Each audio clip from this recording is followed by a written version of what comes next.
Kenapa banyak orang gagal kaya meski sudah investasi bertahun-tahun? Kalau saya bertanya kepada Anda, apa tujuan utama seseorang berinvestasi? Sebagian besar orang mungkin akan menjawab dengan kalimat yang hampir sama, yaitu agar uang bertambah, agar memiliki masa depan yang lebih baik, atau agar suatu hari nanti bisa hidup tanpa terlalu bergantung pada gaji bulanan. Jawaban itu tidak salah, justru itulah tujuan yang paling sering menjadi alasan seseorang mulai mengenal dunia investasi. Namun, ada satu fakta yang menarik. Di luar sana ada banyak orang yang sudah berinvestasi selama bertahun-tahun. Mereka membeli saham setiap bulan, menyimpan emas secara rutin, memiliki reksadana, bahkan sebagian sudah mencoba obligasi atau aset lainnya. Tetapi setelah 10 tahun berlalu, kehidupan mereka tidak berubah secara drastis. Mereka masih harus menunggu tanggal gajian. Mereka masih merasa khawatir ketika ekonomi melemah. Bahkan ketika kehilangan pekerjaan, investasi yang dimiliki belum cukup untuk menopang kehidupan mereka. Lalu muncul pertanyaan yang cukup penting. Apakah investasi memang tidak efektif? Jawabannya adalah tidak. Justru investasi bekerja sebagaimana mestinya. Yang sering kali keliru adalah cara banyak orang memahami fungsi investasi. Banyak orang menganggap investasi sebagai mesin pencetak uang. Seolah-olah cukup membeli suatu aset, lalu duduk diam, menunggu beberapa tahun, dan kekayaan akan datang dengan sendirinya. Cara berpikir seperti ini sebenarnya terlalu menyederhanakan sebuah proses yang jauh lebih kompleks. Investasi bukan alat untuk menciptakan kekayaan dari nol. Investasi adalah alat untuk memperbesar kekayaan yang sudah mulai dibangun. Perbedaan dua kalimat ini mungkin terdengar kecil, tetapi dampaknya sangat besar. Mari kita gunakan sebuah analogi sederhana. Bayangkan ada dua orang yang sama-sama menanam sebuah pohon mangga. Orang pertama menanam pohon di tanah yang subur, rutin menyiramnya, memberi pupuk, membersihkan gulma, dan memastikan pohon mendapatkan sinar matahari yang cukup. Orang kedua hanya menanam bibit, lalu membiarkannya begitu saja. Ketika beberapa tahun berlalu, pohon pertama tumbuh besar dan menghasilkan buah, sedangkan pohon kedua tumbuh lambat bahkan hampir mati. Apakah bibitnya berbeda? Belum tentu. Yang berbeda adalah cara merawatnya. Investasi juga seperti itu. Instrumen hanyalah bibitnya. Kekayaan dibangun dari bagaimana seseorang mengelola seluruh kondisi yang mendukung pertumbuhan bibit tersebut. Kesalahan pertama yang paling sering dilakukan adalah terlalu fokus mencari keuntungan investasi, tetapi tidak pernah meningkatkan kemampuan menghasilkan uang. Banyak anak muda menghabiskan waktu berjam-jam mencari saham terbaik, membaca prediksi pasar, mengikuti influencer keuangan, atau menonton video tentang cara memperoleh keuntungan puluhan persen dalam waktu singkat. Semua itu memang menambah pengetahuan. Namun, seringkali mereka lupa bertanya kepada diri sendiri, apakah penghasilan saya juga ikut bertambah? Inilah pertanyaan yang justru jauh lebih penting. Coba bayangkan ada dua orang. Orang pertama berhasil mendapatkan keuntungan investasi sebesar 20% dalam setahun. Namun, modal yang ia investasikan hanya 1 juta rupiah. Orang kedua hanya memperoleh keuntungan 10%. Akan tetapi, modal yang ia investasikan mencapai 100 juta rupiah. Siapa yang memperoleh keuntungan lebih besar? Jawabannya tentu orang kedua. Artinya, seberapa besar modal yang mampu Anda investasikan seringkali jauh lebih menentukan dibandingkan sekadar mengejar persentase keuntungan yang tinggi. Lalu dari mana modal itu berasal? Dari kemampuan menghasilkan pendapatan. Inilah mengapa pada usia muda, investasi terbaik seringkali bukan langsung membeli aset, melainkan meningkatkan nilai diri.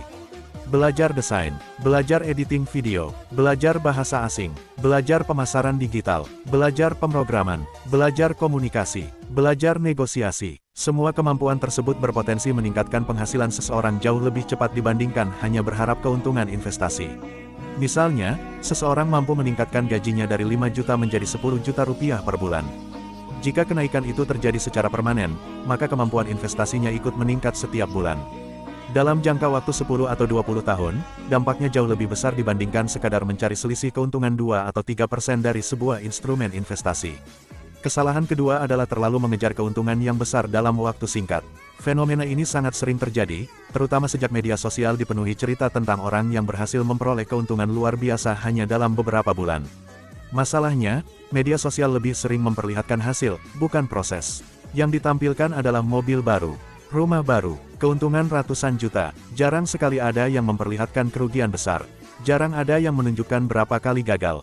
Jarang ada yang mengakui bahwa sebagian keuntungan tersebut berasal dari keberuntungan, bukan semata-mata keahlian. Akibatnya, banyak investor pemula memiliki ekspektasi yang tidak realistis. Mereka menganggap keuntungan 10% per tahun terlalu kecil. Padahal, jika dicapai secara konsisten selama puluhan tahun, angka tersebut sudah sangat baik menurut standar dunia investasi. Keinginan memperoleh keuntungan besar seringkali mendorong seseorang mengambil risiko yang sebenarnya tidak ia pahami. Ketika harga naik, ia membeli karena takut tertinggal. Ketika harga turun, ia menjual karena panik. Akhirnya ia membeli mahal dan menjual murah. Ironisnya, justru kebiasaan inilah yang membuat banyak orang kehilangan uang. Kesalahan berikutnya adalah menganggap aktivitas sebagai tanda keberhasilan. Semakin sering membeli, semakin sering menjual, semakin sering berpindah instrumen, padahal belum tentu keputusan tersebut meningkatkan hasil investasi. Dalam banyak penelitian mengenai perilaku investor, ditemukan bahwa investor yang terlalu sering melakukan transaksi justru cenderung memperoleh hasil lebih rendah dibandingkan investor yang disiplin dengan strategi jangka panjang. Mengapa demikian? Karena setiap keputusan dipengaruhi oleh emosi. Saat harga naik, muncul rasa serakah. Saat harga turun, muncul rasa takut. Padahal pasar tidak peduli terhadap perasaan siapapun. Pasar bergerak berdasarkan jutaan keputusan yang dibuat oleh jutaan orang setiap hari. Kesalahan lain yang sering tidak disadari adalah gaya hidup yang terus meningkat. Seseorang mendapatkan kenaikan gaji, beberapa bulan kemudian membeli telepon genggam baru, membeli kendaraan baru, mulai makan di tempat yang lebih mahal, mulai berlangganan layanan yang sebenarnya tidak terlalu dibutuhkan. Tanpa sadar, seluruh kenaikan pendapatan habis untuk meningkatkan gaya hidup. Akibatnya, jumlah uang yang bisa diinvestasikan tetap sama. Inilah yang disebut sebagai lifestyle inflation. Bukan berarti seseorang tidak boleh menikmati hasil kerja kerasnya. Tentu boleh. Namun, jika seluruh kenaikan pendapatan selalu dihabiskan untuk konsumsi, maka kekayaan akan sulit bertumbuh. Orang kaya bukan hanya karena penghasilannya besar. Banyak di antara mereka menjadi kaya karena selisih antara pendapatan dan pengeluaran juga besar. Selisih itulah yang kemudian diubah menjadi aset produktif. Kesalahan berikutnya adalah tidak memiliki dana darurat. Bayangkan seseorang menginvestasikan hampir seluruh uangnya. Beberapa bulan kemudian motornya rusak, orang tuanya sakit, laptopnya rusak, atau tiba-tiba kehilangan pekerjaan. Karena tidak memiliki dana cadangan, satu-satunya pilihan adalah menjual investasi. Masalahnya, kebutuhan mendesak tidak pernah menunggu kondisi pasar. Bisa saja saat itu harga aset sedang turun. Akibatnya, kerugian yang sebelumnya hanya ada di atas kertas menjadi kerugian nyata. Dana darurat sebenarnya bukan lawan dari investasi. Justru dana darurat adalah pelindung investasi. Ia memberi waktu agar aset tetap bisa berkembang tanpa harus dijual ketika kondisi sedang buruk. Kesalahan berikutnya adalah hanya memiliki satu sumber penghasilan. Banyak mahasiswa berpikir bahwa investasi adalah langkah pertama menuju kebebasan finansial. Padahal dalam banyak kasus, langkah pertama justru membangun kemampuan menghasilkan uang dari berbagai arah. Misalnya menjadi freelancer, mengajar secara daring, menjual desain, membuka jasa editing, menjadi penulis, membangun kanal YouTube, menjual produk digital. Semakin banyak sumber penghasilan yang sehat, semakin besar kemampuan seseorang menambah investasi secara rutin. Disinilah letak kesalahpahaman yang sering terjadi. Orang fokus memilih aset, padahal aset hanyalah tempat meletakkan uang. Pertanyaan yang jauh lebih penting adalah, bagaimana cara menghasilkan uang yang akan dimasukkan ke dalam aset tersebut. Karena investasi yang baik tidak akan berkembang maksimal jika modalnya terus kecil. Kesalahan berikutnya adalah tidak sabar terhadap waktu. Semua orang menyukai hasil yang cepat. Namun, investasi justru menghargai kesabaran. Ada konsep yang sangat terkenal dalam dunia keuangan, yaitu bunga majemuk. Sederhananya, keuntungan yang diperoleh akan kembali menghasilkan keuntungan baru. Proses ini terus berulang. Awalnya pertumbuhannya terlihat lambat, bahkan beberapa tahun pertama terasa biasa saja. Namun setelah cukup lama, pertumbuhannya mulai meningkat lebih cepat. Sayangnya, banyak orang berhenti tepat sebelum manfaat terbesar mulai terlihat.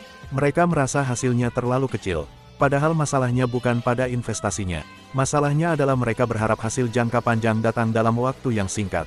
Ada juga kesalahan psikologis yang sering menghancurkan keputusan finansial, yaitu terlalu sering membandingkan diri dengan orang lain.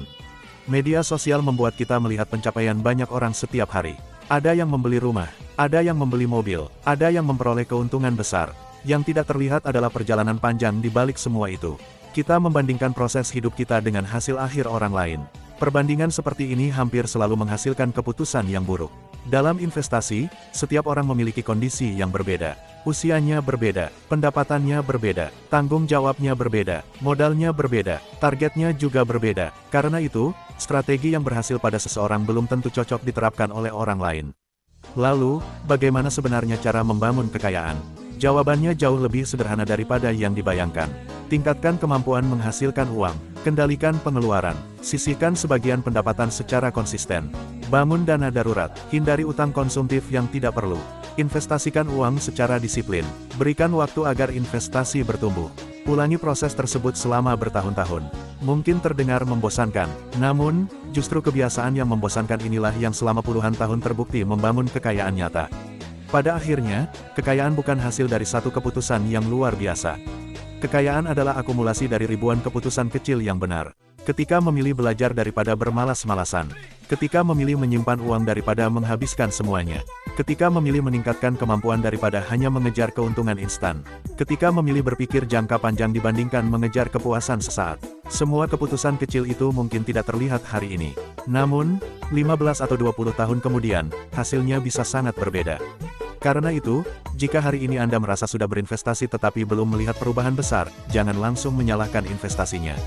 Coba lihat gambaran yang lebih besar. Apakah pendapatan Anda meningkat setiap tahun? Apakah kemampuan Anda juga berkembang? Apakah pengeluaran masih terkendali? Apakah Anda memiliki dana darurat? Apakah Anda berinvestasi secara konsisten? Ataukah selama ini Anda hanya berharap investasi mampu menggantikan proses membangun kemampuan diri? Jika jawabannya adalah yang terakhir, maka mungkin disitulah letak masalahnya.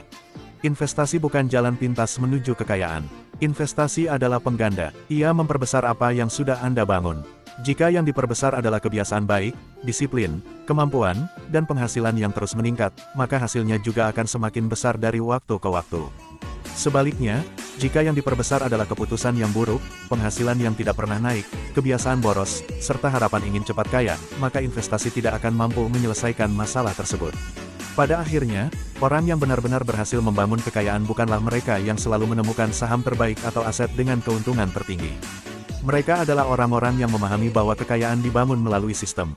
Sistem yang membuat mereka terus belajar, terus meningkatkan nilai diri, terus menghasilkan pendapatan, terus mengelola uang dengan bijak, dan terus berinvestasi tanpa terpengaruh oleh gejolak jangka pendek. Jadi, jika Anda ingin menjadi kaya, jangan hanya bertanya, di mana saya harus berinvestasi. Pertanyaan yang lebih penting adalah, apa yang harus saya lakukan agar kemampuan saya menghasilkan uang terus meningkat setiap tahun? Karena ketika kemampuan itu meningkat, investasi akan menjadi alat yang sangat kuat untuk mempercepat pertumbuhan kekayaan. Namun tanpa fondasi tersebut, investasi hanyalah tempat menyimpan uang, bukan mesin yang secara ajaib mengubah kehidupan seseorang.